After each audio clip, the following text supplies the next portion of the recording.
George Cottle is a mastermind. And he is the best I've ever worked with. I always feel safe, which is number one.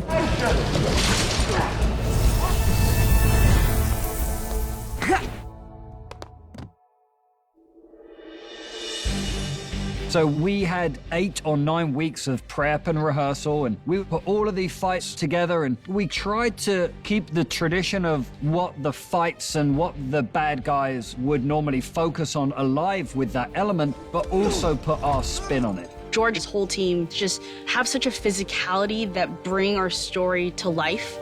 And 3, 2, 1, Obviously, wires play such a massive part, but the hard thing for wires with us on this is we had to put some point 6, 7, even 8 characters on wires at the same time, and they all had to be very unique to their own character. We couldn't just hang Doc Ock there and hang the Green Goblin there, because it's like, no, they move very differently, and Goblin moves around on his flyer, so we had to make sure that when we were doing wires with him, that it played uniquely to his movements and his character. And that was one of the hardest things for us, was to make sure that we had all of those components together to make sure that the character was represented correctly from the wires and from the way they put the fights together.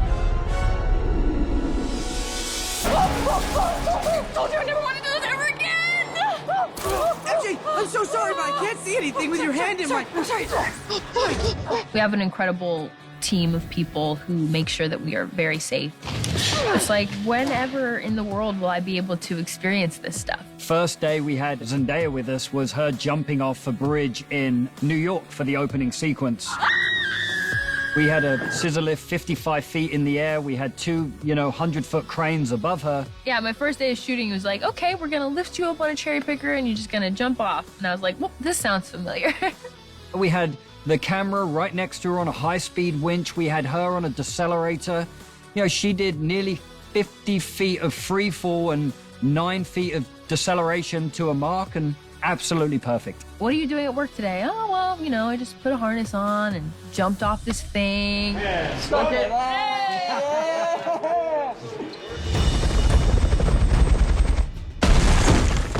The fight in Happy's condo, we were all very excited about, because I think our main baseline was just, we're going to destroy this condo. They're going through buildings, they're crashing through walls. One of my favorite sequences in the whole movie. The Green Goblin is super strong, and he can take the abuse and the violence from Spidey. So that was a really interesting and exciting avenue for us to explore. You have Willem and Tom doing a lot of their own stunts and wanting to be part of the physical process. We wanted to make a Spider-Man fight that was violent, that he's going through walls, Goblin's going through walls, we're going through floors, and we just wanted to make it as big as it could be, as well as really play that Willem is a demented, evil character.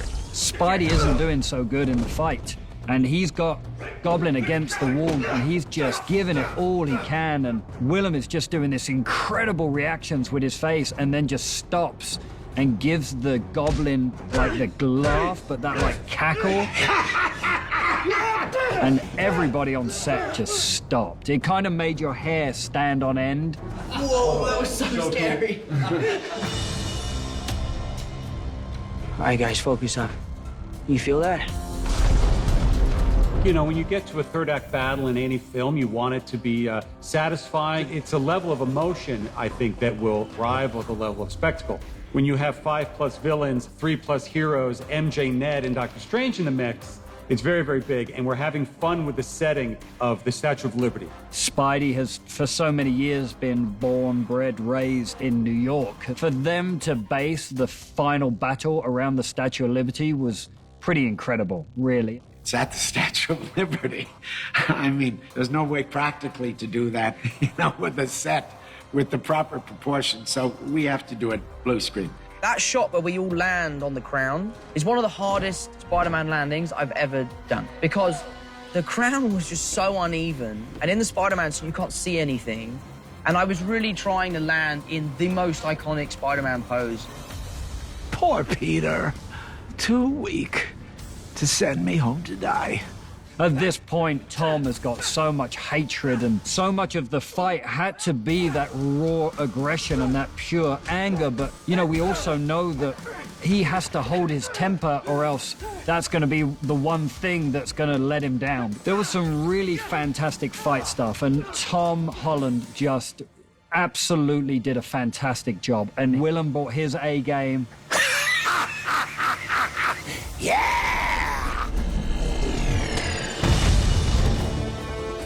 I love George, and I have never once been injured. And that's a testament to his professionalism, his skill set, and also his team. I'm always very safe.